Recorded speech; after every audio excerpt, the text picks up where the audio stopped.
Hello everyone, welcome to our final webinar series for this year. For those who I haven't met, my name's Andrew Whitehouse and I'm the Chief Research Officer of the Autism CRC, and I'm really excited to be here emceeing this final webinar for the Autism Awareness Month. We've had 4 webinars this year, all about improving our understanding of autism and to share with you some of the Autism CRC's findings, which has been really exciting, all the way from early childhood through to adulthood. Today, what we're going to be focusing on is the school years. But before we get started, I'd like to let you know that you actually have an opportunity to ask our presenters questions, which is a really exciting part of our format. Just on that question pane, on my screen it's to the right, but it might be somewhere else, but there is a question pane there. If you type in questions that you might have at any time throughout the broadcast, they'll get zoomed to me, and before we finish, we'll have a little bit of time, and I'll direct those questions, if we do have time, to our presenters. But please do that at any time. Okie dokie. Today's topic, Program 2 in the Autism CRC, is about the school years. In this program, we're focused on building capacity and developing appropriate educational environments and programs for social, behavioural and academic success. Working with students, parents and school systems, teachers as well as health professionals, we are developing programs and resources to support children to reach success at school and beyond, and that's the mission of the CRC. Now we brought together leading specialists to present Autism CRC's latest research and support kids and kids on the spectrum in the school environment. So, without further ado, I'm the boring one, and what I'm going to do is get out of your way so I can introduce Beth. Beth Saggers is an Autism CRC project leader and Queensland University of Technology Associate Professor for Early Childhood and Inclusive Education. Today, Beth is going to be speaking about the really important topic of school connectedness. So without any further delay, I'm going to get out of your hair, and Beth is going to talk to us about her presentation for about 15 minutes. Thanks very much, everyone, and over to you, Beth. Hi everyone. So today the focus of my presentation is promoting school connectedness, and I'm going to talk with you about some initial findings we have from a school connectedness project. Okay, so one of the things that we know, regardless of the wealth of research that's being done in the autism area, that students on the spectrum are still indicating the difficulties that they're having within school settings, and particularly with things like fitting in socially. And despite all of the research that has been done, these difficulties are still quite prevalent. The educational needs analysis that we did early on in the Autism CRC showed that the thing that all stakeholders indicated as the highest rating area of need for students on the spectrum was their social emotional needs. Within that educational needs analysis, the students on the spectrum, there was 107 of them who completed the survey, showed very high levels of mental health issues as well as very low levels of school connectedness on the measures that we used within the survey. So it is still a very big issue within school-aged students on the spectrum. So if we look at what is school connectedness, it is that feeling of belonging, that sense of feeling personally accepted or respected within the communities that you are working in or within the schools that you're part of. There are 2 major components to school connectedness that are really important to that sense of school connectedness. One is the validation and respect that you get from the people that are within that community, being able to have your say, feel like you're able to contribute meaningfully as part of that community. As well as that, it's that sense of belonging, acceptedness and inclusiveness within that community, and that's really built quite heavily on the relationships that are established in those settings. What we do know is that the school environment is considered a very strong protective factor against a number of things, including that academic outcomes are better when you have good school connectedness. The risk of mental health issues and other health-related issues are lessened when you have good school connectedness. Levels of delinquency, violence, and psychological well-being is much more positive when there is a strong and supportive school environment for all students, regardless of who they are. So some of the things that have been commonly identified as protective factors for school connectivity include that positive and supportive school climate, and those positive peer connections and that opportunity for pro-social engagement within those environments. So we do know anecdotally, particularly, that when you have strong peer relationships within your school environment, your chances of success within that environment are increased.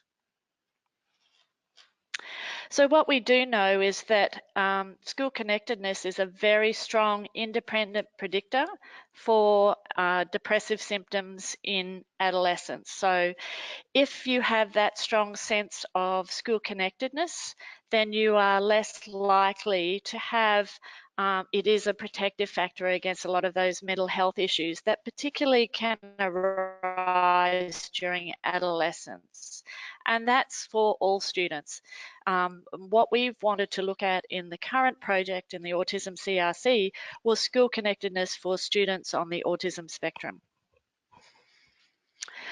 So as I mentioned before, we know that when students are well connected to their school, they do better academically, there's less mental health problems, they're more motivated, they have better expectations for the future, they engage in less risk-taking behaviour and delay sexual activity and other sexually risk behaviours. So what we know is that the school environment nurtures well-being and that it plays a significant role in building this connectivity and providing this protective factor against a number of the things that we've just talked about. So the current school connectedness project was particularly interested in looking at school connectedness for adolescents on the autism spectrum, and it goes across 3 different states of Australia and looks at school connectedness at a number of different levels. So in Western Australia and New South Wales, we're looking at rural and remote perceptions of school connectedness for students on the spectrum, their parents, and the schools that they are engaged with, and looking at how do those notions of school connectedness maybe differ or are similar to notions of school connectedness for students in more urban areas. In Queensland, we're looking at a bigger project that is actually putting in place and implementing an intervention for school connectedness that looks at not only a whole school approach to school connectedness, but provides a more individualised approach for students on the spectrum within that whole school.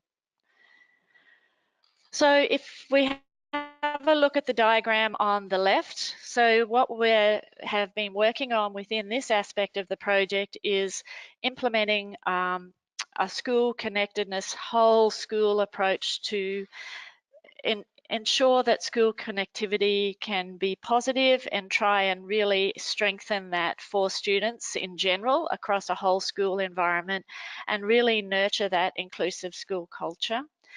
Then at a more individualized level, what we have been doing is providing individualized training and support for students on the spectrum around building their resilience and looking at strengths and using this WISE model, which you can see on the right, to support their strengths and to actually help them engage within that school environment. At the same time, there has also been some training for parents and some professional development to look at increasing their parental confidence and well-being, and help them to develop a better understanding of their adolescent children and improve the relationships for them. So this project has a very strength-based approach and a very inclusive approach. So some examples of some of the program content include the RAP-A ASD, which is the Resourceful Adolescence program that has been specifically adapted for students on the spectrum, and it has 6 particular aims which are outlined in this slide here, and has, as I said before, a very strength-based approach, looks at self-management and affect regulation strategies, and looks at helping to support them in their choices and an evaluation of those choices, and looking at those support networks around the students themselves. And it uses the 3 little pigs as a bit of an analogy, and the building a house out of bricks as that sort of strength-based approach to that whole program. At the same time, as part of this project, we also have the RAP-P, which is the Resourceful Adolescence Program for Parents, which helps the parents to look at what their strengths are, what they're doing well, because they often don't get to focus on that, looking at understanding their adolescent children and the needs of that particular group, as well as valuing a lot of the skills that they have nurtured over the years with their children. At the same time, we've had this whole school approach that's been implemented across whole school communities, and within those communities, what we have established are a school committee, and many of these have been sustained post the project, and they have been using the Index for Inclusion to look at how can they build and support school connectedness within their school community. So there's a number of propositions that from the initial results of this project around this approach, around some key things that are important in building skill connectedness. One is the engagement of the stakeholders and all stakeholders. So for example, within these school committees, we've had students, parents, and teachers and staff from the administration as well.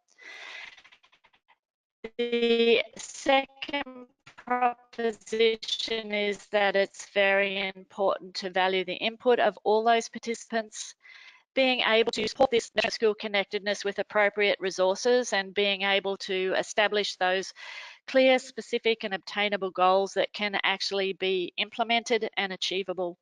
And then making sure that all staff and members of the committee have clearly assigned roles and tasks. So for example, in one school that we've used as a case study recently, they decided that it was really important to develop as part of their school connectedness agenda, a Year 7 welcome book that actually was for the students themselves. So many times they felt that the information that was being received by families around welcome to the school was actually targeted at the parents rather than the students. So as part of this project, the committee, when they met, they established this as one of the goals, and we worked with the school leadership team, which included all of the school captains and the student leadership team. And we actually worked with year 9s and 11s to look at, well, what are the important factors to consider when you're moving into this school environment? What sort of things would these students need to know coming into the school environment that were important? And they have, as a result of that, developed a number of strategies to actually roll out those outcomes. So that was some of the things that we've done in the whole school approach. From the more individualised intervention that was put in place with students on the spectrum in the RAP aspect of the project, some of the student responses from that part were talking about how it helped them to put their stress into perspective, as well as show them what their strengths were and identify those, how to cope with the stress or frustrating situations, and learning some of those sort of more ongoing life skills that were going to support them post-school. Other responses talked about how it supported their self-esteem and problem solving, nurtured their ability to establish friendships, and also the extra support and self-talk bricks were very useful for them and were sustainable things post the project for those students. From the parents' perspective, it was really good for them to realise how much of what they were doing was positive and appropriate for their children and their children's needs, and being able to highlight the strengths of their parenting was really important for them. And also helping them as parents to be able to manage their own stress and maintain calmness and support the family as a family network were important aspects for them as part of the training. So in summary, we know that school connectedness is a very vital factor in promoting well-being for all adolescents, not only those on the spectrum, that it's important to have a multifaceted intervention that supports not just the students, but also parents and teachers and whole school systems to focus on the promotion of resilience and connectedness, and that to date, the school connectedness project that we've been doing in the Autism CRC has had extremely positive results in implementing a multifaceted intervention that uses all of these aspects to support school connectedness in schools. So we have had some recent research papers that have come out and there are more in the pipeline. These are just two examples that have been published recently.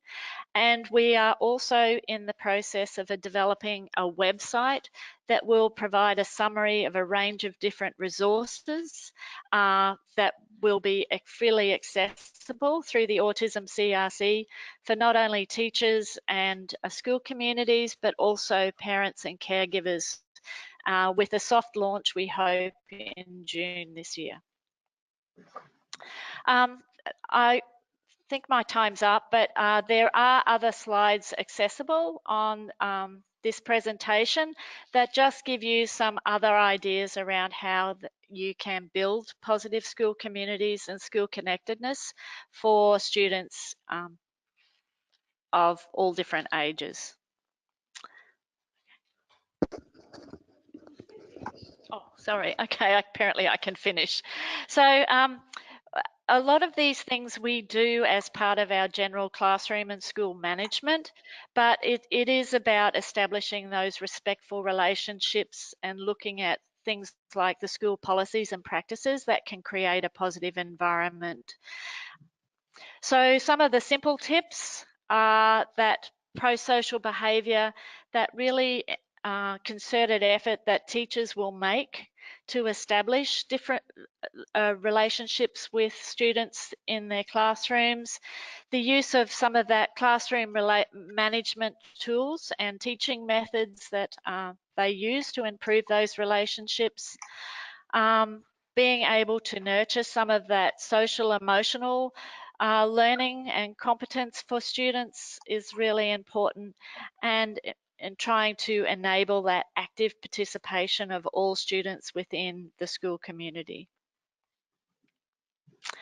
And some other useful tips are establishing wherever possible that strong peer support, developing that rapport, and the use of humour cannot be underestimated within a school environment. And just something else that people might be interested in is the Australian Student Wellbeing Framework. Promoting school connectedness fits in very well with this framework and around the key elements of this framework, which are around student voice, inclusion, leadership, partnerships, and support. and school connectedness and promoting school connectedness fits in really well with all of those. Thank you. Thank you, Beth. That was wonderful. Thank you so much. And thank you also to all of those people who are sending through some questions in the question pane there. And just to remind you that you can do that at any time, and hopefully we'll have a bit of time right at the end where we can go through some of these. Right, on to the next person. So our next speaker is Wayne Wilson. Wayne's an Autism CRC project leader and also head of audiology at the University of Queensland. Now, because students on the autism spectrum often process sensory input quite differently, they often find the noise of classrooms overwhelming. In particular, the students have been found to have significant challenges processing speech in the presence of background noise, impacting their capacity to follow instructions in noisy classrooms. So what Wayne will be doing today is sharing Autism CRC's research on the effects of classroom acoustics and how improvements can be made so students can spend less energy on listening and more energy on learning. Now, Wayne, I'll ask you to put up your video as you speak, if that suits you as well. And at the same time, I'll also ask you to take it away. So over to you, Wayne. Hello, everybody. Thank you for the opportunity to speak with you today. I'm part of a wonderful team of researchers, including Keris Downing, Kelsey Pericad, Rebecca Armstrong, and Jill Ashburner. And we're working on a project within the Autism CRC that is looking at sound field amplification systems and whether or not they can be of help to children on the spectrum in the classroom. Today, however, I want to talk a little more generally about classroom acoustics and how we can improve them simply, and what benefits we might see if we do improve classroom acoustics. Why are we talking about classroom acoustics in the first place? Well, one point to note is that many primary school children can spend almost half of their school day listening to what the teacher's saying and to what their classmates are saying. It's then quite clear that if those children are to succeed, they need to be able to hear what is being said, and they need to be able to hear that clearly. There are many factors that affect how well a child can hear what's being said in a classroom. One of those is classroom acoustics, and that's what I want to talk to you about today. So what is classroom acoustics? Well, put most simply, classroom acoustics describes how sound behaves in a room. There are many different measures we can take for classroom acoustics, but here are some of the more commonly taken measures. This first one is unoccupied sound level. This is a measure of how much sound there is in a room when nobody's in the room. Now you might think there should be no sound in the room in that case, but there will be quite a lot of sound. Sound coming from sound sources outside the room, from air conditioning units, from neighboring classrooms, traffic noise. There are a lot of sources that can bring sound into the room. A second common measure is occupied sound level. This is how much sound there is in the room when people are in the room, when the teacher and students are in the room. Obviously, we would expect occupied sound levels to be higher than unoccupied sound levels. The third common measure is reverberation time. And this tells us how long it takes for a sound to decay in a room. Reverberation time tells us how much sound is bouncing around in the room. And an example of a highly reverberant room would be a stairwell. You might remember standing in a stairwell in a tall building and how your voice sounds echoey and shaky. Too much reverberation is a bad thing. It can smear the speech sounds. Too little reverberation can be a bad thing as well. It can make the room sound very dead, very unnatural. So there's a sweet spot for reverberation time in a room. We want a little bit of reverberation, but not too much. And the fourth and final measure that I'll mention today is a measure of how well you might be able to understand speech in the room. And that's the speech transmission index. This is one of many similar indexes, but it gives a score between 0 and 1, where 0 would mean we would expect to understand no speech in that classroom, and 1 would be we would expect to understand all of the speech in that classroom. So there's 4 relatively common measures of classroom acoustics: unoccupied sound level, occupied sound level, reverberation time, and speech transmission index. Let's now consider a typical classroom, and I use that term loosely because there's probably no such thing as a typical classroom. But let's consider a so-called typical classroom. On this plot, I've got distance from the teacher along the bottom, where 0 meters would be at the location of the teacher, and then the other numbers showing further and further distances away from the teacher. Along the side is the sound level in decibels, where 20 decibels would be a whisper, 60 decibels would be a typical conversation voice, and 100 decibels would be a jackhammer or a jet engine. What this line shows is how the teacher's voice level falls away as you get further and further away from the teacher.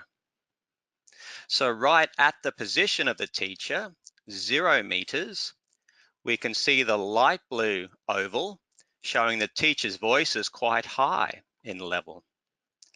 But as we move away from the teacher's voice falls in level.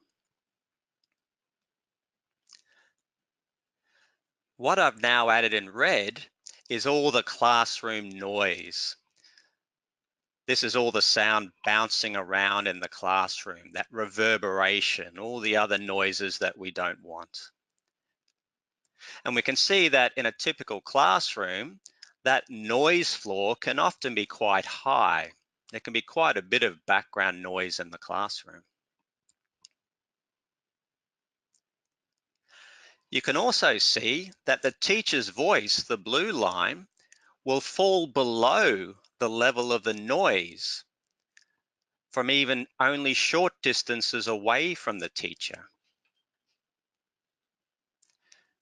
So if I was to add now this picture of the teacher on the left and the students to the right, we can see that for many of the students in a typical classroom, the teacher's voice is going to be quieter than the background noise in the classroom. And for those students, it's going to be very difficult to hear what the teacher's saying.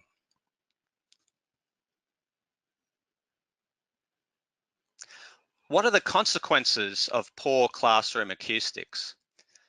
Well, there's been a lot of research done on this, and what I'm showing here is just a simple infographic that I've taken off the web. But this makes 3 common points about the consequences of poor classroom acoustics. The first one is students have difficulty hearing what's being said, particularly students to the back of the classroom. A second common point is that student behavior starts to worsen. The poorer the classroom acoustics, the more off-task behavior the students engage in, the less on-task behavior they perform. But it's not just the students who are going to struggle in a classroom with poor acoustics. It can affect the teachers as well. And the third image on this infographic makes that point, that in classrooms with poor acoustics, we often see higher rates of teacher illness and absenteeism, often because they have to spend the day raising their voice, spend their day yelling over the background noise, and that can have long-term consequences on their health, particularly their vocal cords. So you might be wondering, well, what's the acoustics like in my child's classroom? And how might I measure that? Well, like many things in the modern world, there's an app for that. In fact, there's quite a few apps, some of which I've shown on this slide. The 3 apps at the top are just general sound measurement apps. The 2 on the bottom go a little bit further, and they can allow you to measure unoccupied sound levels, occupied sound levels, reverberation time, and speech transmission index in a classroom.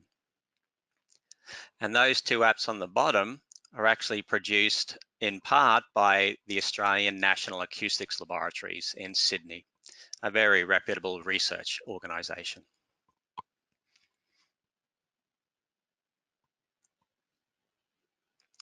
So if you do measure the acoustics of your classroom and find that they're not very good, what should we do about it? Well, generally there's 2 things we want to try to do. The first is raise the teacher's voice a little bit, if we can, just to make the teacher's voice a little bit louder throughout the whole classroom. The second thing we want to try to do is to bring down the classroom noise, bring down the background noise trapped in the classroom, bring down the reverberation in the classroom. And when we do these 2 things together, what it improves overall is the signal to noise ratio. We want a higher signal and a lower noise. We want to improve the signal to noise ratio. How can we do that? Well, one way we can make the teacher's voice a little bit louder is to use an amplification system, such as a personal sound amplification system or a sound field amplification system. How do these systems work? Well, they aim to make the teacher's voice a little bit louder. The teacher wears a microphone and a wireless transmitter. They can look a bit like the one I'm wearing now. There may or may not be a bass system in the room, but there will be 1 or more speakers placed around the room for a sound field amplification system, or a student might wear their own earphone system, a bit like an iPod, for a personal sound amplification system. And the way the system then works is whatever the teacher says is picked up by her microphone and is then transmitted either to the speaker or speakers in the classroom, where it's played at a slightly elevated level to all parts of the classroom, or the teacher's microphone transmits the signal directly to the earphones that the student is wearing.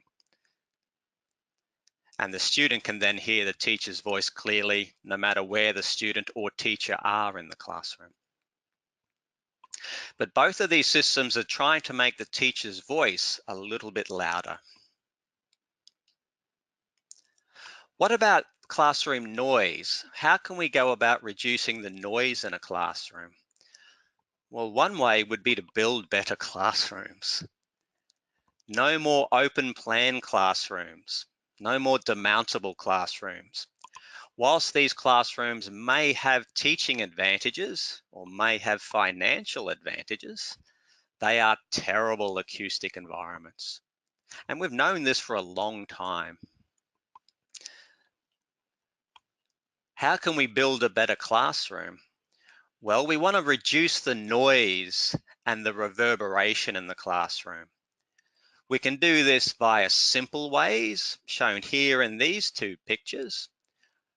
The one on the left shows using old tennis balls placed on the bottom of legs of chairs to reduce the noise of chairs as they grind back and forth on the floor. The figure in the middle, if you look at the wood paneling in that figure, it just looks like a decoration, really. But what that wood's actually doing is trying to break up the flat surface of the wall to reduce reverberation, to reduce the sound bouncing around off the walls. We can go a little further and try to insulate rooms. A common build for classrooms in Australia is the dual classroom build, where two classrooms are built side by side, and they're often separated by a simple divider, and that divider is often left open. There's no insulation between the rooms in those examples, and whatever sounds are being produced in one room can travel directly to the other room. So not just putting a divider between the rooms, but putting a divider that soaks up sound, putting a divider in that's a soundproof divider, can stop a lot of this sound from leaking out from one room and getting into another room. We also want to look for any hard surfaces in a classroom and then try to make them soft. So hard floors, we want to try to put soft carpets on them if we can. Hard windows, we'd like to cover them with soft curtains. And in this image on the right, what you're seeing is something that looks like just some colorful panels on a wall, and they are colorful, but they're actually sound absorbing panels. They're not just there for decoration, they're there to absorb sound, to stop sound from bouncing off the walls and to try to keep the noise levels down in the classroom. So there are quite a few things we can do to reduce the sound in a room, to make it a quieter place in which to listen. It might be worth seeking some help before you do this in your classroom, however. And perhaps the best person to seek help from would be an acoustic engineer. And in Australia, we have the Australian Acoustical Society, and they have engineers who specialise in reducing noise in classrooms. You can also seek advice from other professionals who do have some training in this space, such as audiologists or speech pathologists or occupational therapists. Let's say we do improve the acoustics in our classroom. What can we expect to see from the children in that classroom? Well, the main thing we hope to see is that the children will spend less energy trying to hear, less energy trying to listen over the noise, less energy trying to tune into what the teacher's saying. It'll be easier for them to hear. If it's easier for a student to hear, they'll have more energy left to listen. That's going to be better, but the child still has to listen. That introduces this concept that improving classroom acoustics puts children in a better position to learn, but they still have to go on to actually do the learning. And I'd like to make this point by way of an analogy. Imagine you're in a classroom, and imagine that classroom has poor acoustics. I'm going to add that poor acoustics now. So you're in a classroom with poor acoustics. I now come into that classroom and I fix your acoustics. Now you've got a classroom with good acoustics. Can you now speak Swahili? Why not? I've just fixed the acoustics of your classroom. Why can't you speak Swahili? This makes the point that improving the acoustics of a classroom puts children in a better position to learn, but they still have to go on to learn. And would you rather go on to learn to speak Swahili in a classroom that sounds like this, or a classroom that sounds like this? Obviously, the latter is the better choice. So improving the acoustics of a classroom, we would argue, puts children in a much better position to learn. It gives them a better starting point, gives them a better chance to go on to learn, but they still have to go on to learn. Fixing the acoustics of a classroom is not going to be a magic bullet that will turn all children into rocket scientists. And that's me all finished. Thank you very much. Thank you very much, Wayne. That was terrific. I was clapping along with you, and as I introduce Michael, I'm going to go off to learn Swahili, I have to say. So without further ado, we've got our final speaker coming up, and that's Michael Whelan. Wayne, that was fabulous. Thank you for that. Michael's an Autism CRC project leader and Associate Professor of Music at the Queensland University of Technology. Autism CRC is currently developing Inclusion Ed, an online community platform with practical resources and a national community of practice for teachers and education. We're really excited about this platform, so I'm so happy that Michael's here today to talk to us about that. Over to you, Michael. Thank you very much. I'm sorry it's taken me a few mouse clicks there to get me underway. My name is Michael Whelan and I'm the project leader for the Inclusion Ed Knowledge Translation Project for the Autism CRC. I'd first just like to start by acknowledging the traditional owners of the land that we're presenting from today in Brisbane, which is the Yagara and Turrbal peoples, and acknowledge their elders past, present and emerging, and also to acknowledge that this has always been a place of teaching and learning. Okay, so I'm leading a project with 4 other academics from QUT and from Griffith University, and what we're looking at is creating an interface for the research that's coming out of the Autism CRC, translating that knowledge to make it as usable, as accessible, as relevant and meaningful as possible for educators around Australia. And I'll just start by giving you a bit of context for that. So currently, there are approximately 770,000 school students experiencing a disability in Australia. And over the last 3 or 4 decades, that cohort of young people is increasingly transitioning from special ed environments into mainstream school settings in a variety of supported formats. And one of the consequences of that is that that educators need to have the best resources available to them to make those learning experiences relevant and appropriate for those mixed classrooms that they're teaching. So at the Autism CRC, we've developed a significant evidence base with the potential to inform and change teacher practice, and in order to do that, to improve student learning outcomes. However, it's the translation of this evidence base which is critical in changing or supporting teachers to change their practice. And ironically, evidence suggests that professional development opportunities don't consistently result in changes to classroom practice. And in Australia, across all OECD countries, Australian teachers are the least likely to describe any of the PD that they've received as having a moderate or high impact on their teaching. And that could be because the format of the resource doesn't necessarily apply to the situation that the teacher finds themselves in, or that the information perhaps isn't pedagogically developed to a point where it can be applied simply and easily in a classroom. There could be any number of reasons why when a teacher goes out looking for professional learning resources, that things don't necessarily meet their immediate needs. So the successful translation of this new professional knowledge into changed educational practice is at the heart of our present project's challenge.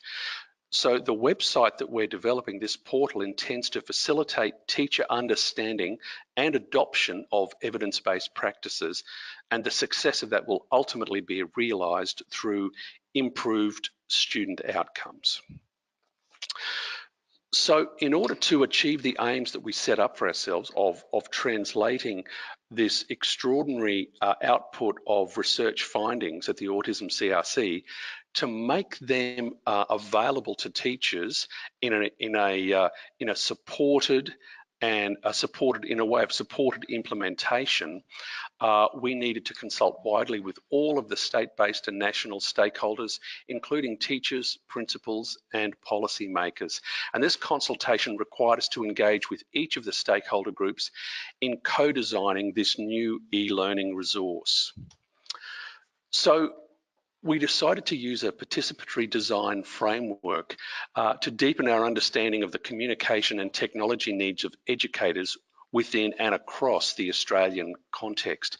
And also we chose to use a participatory or co-design methodology to facilitate greater acceptance, investment and uptake of the final portal design by future educators.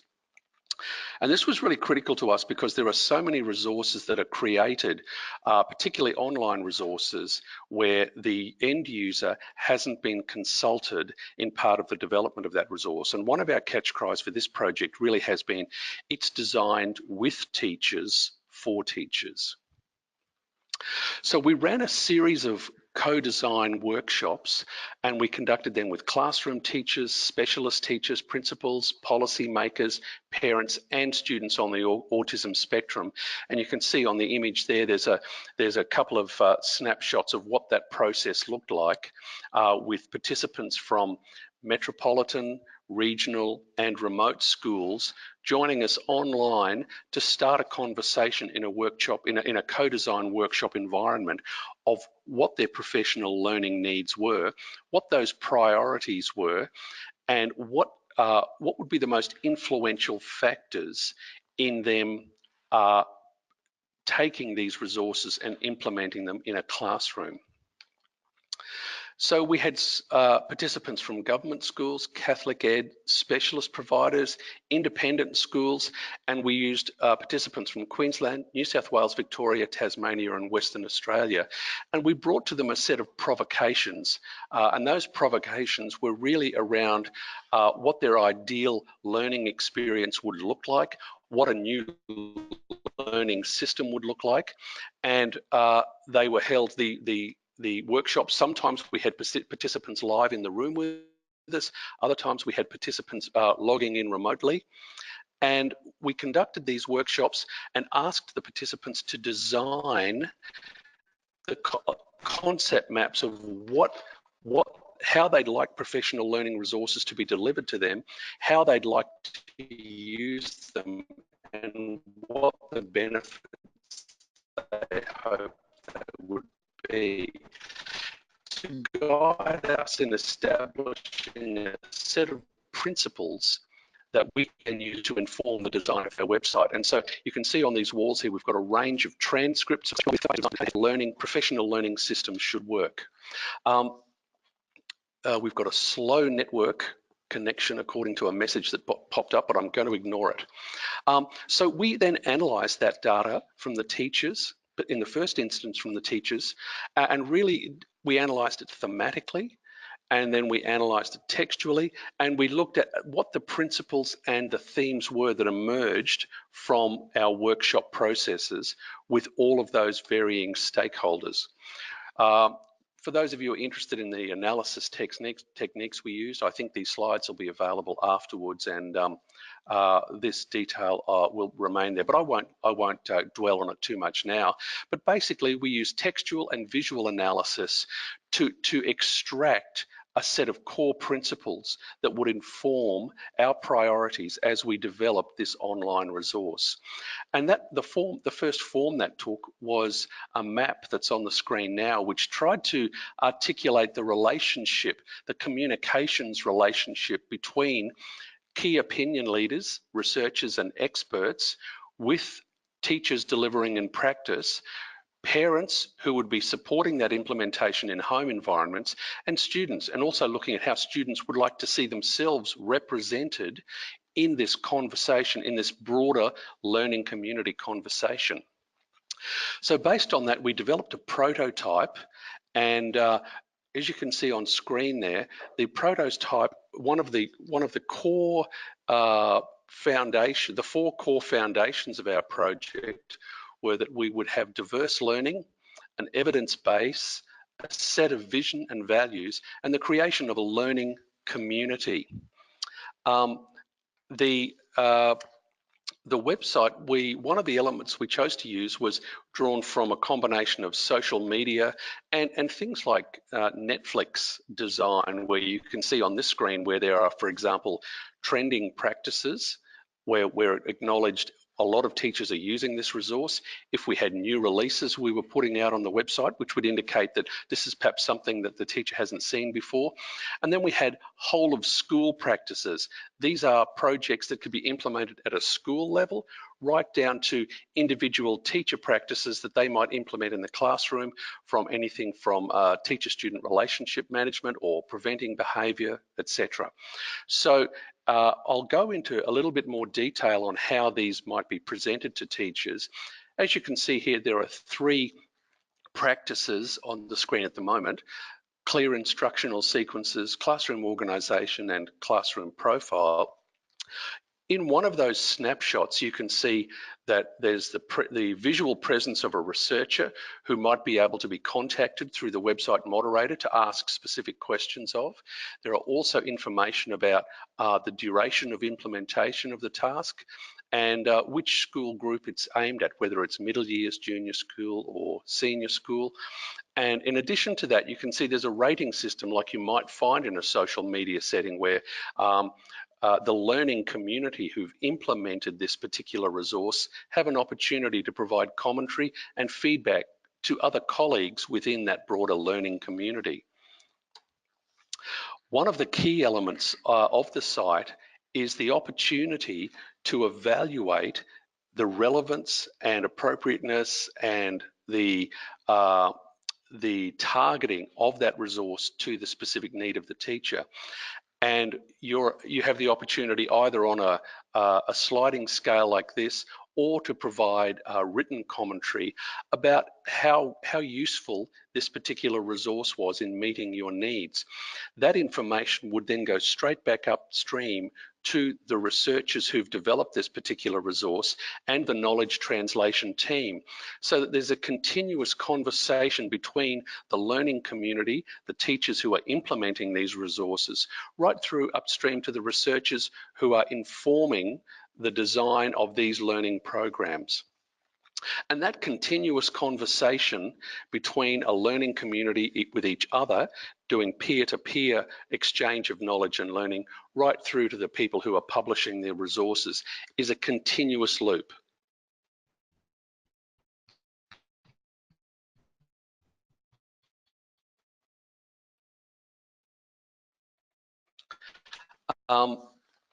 The 4 principles that emerge. Okay. Okay. Okay, I'm back on.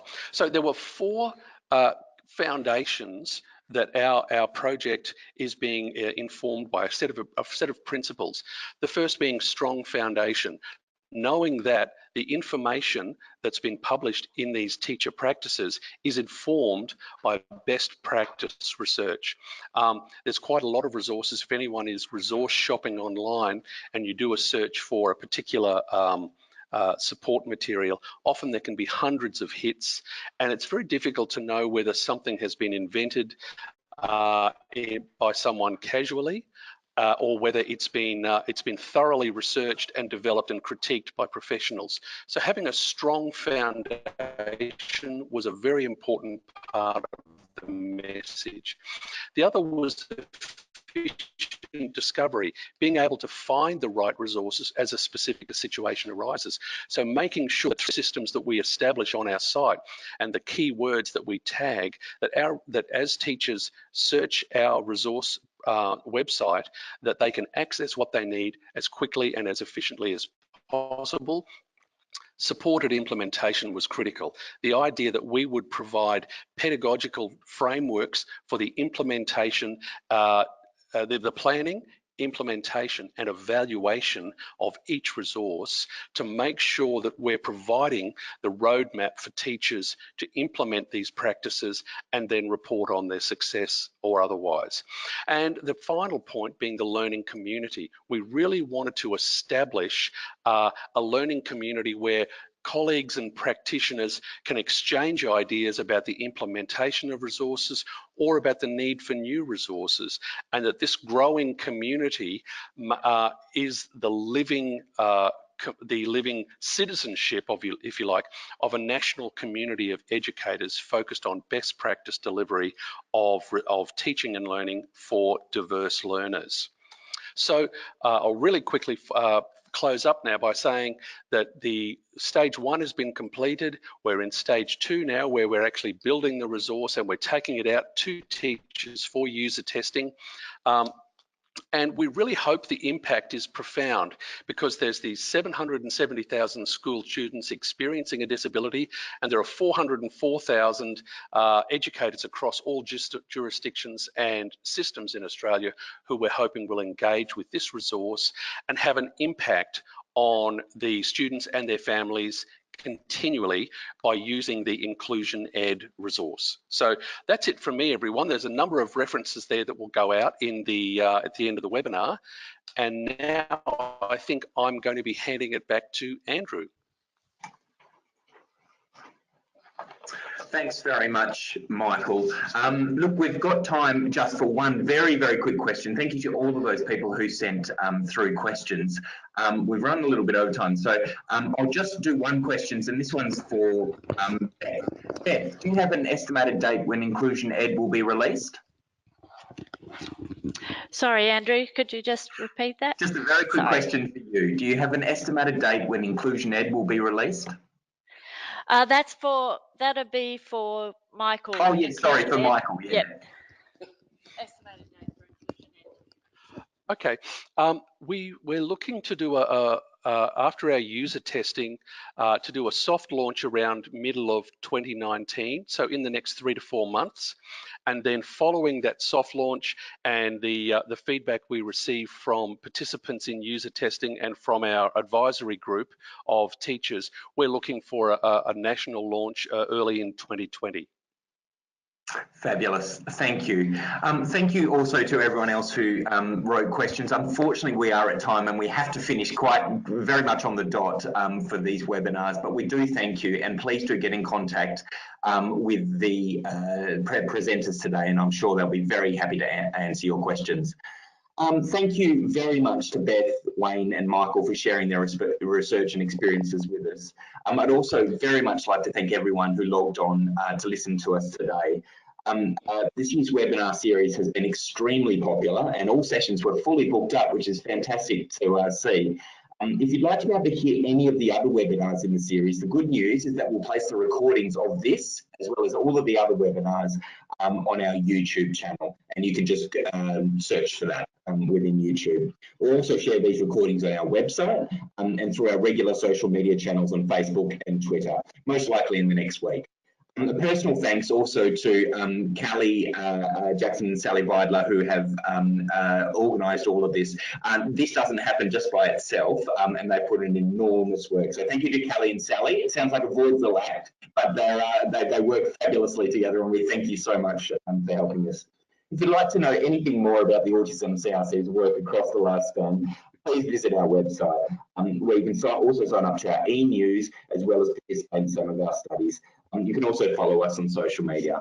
So that's it for now. Have a lovely rest of your week, and thank you so much for tuning us in. Okay, see you later.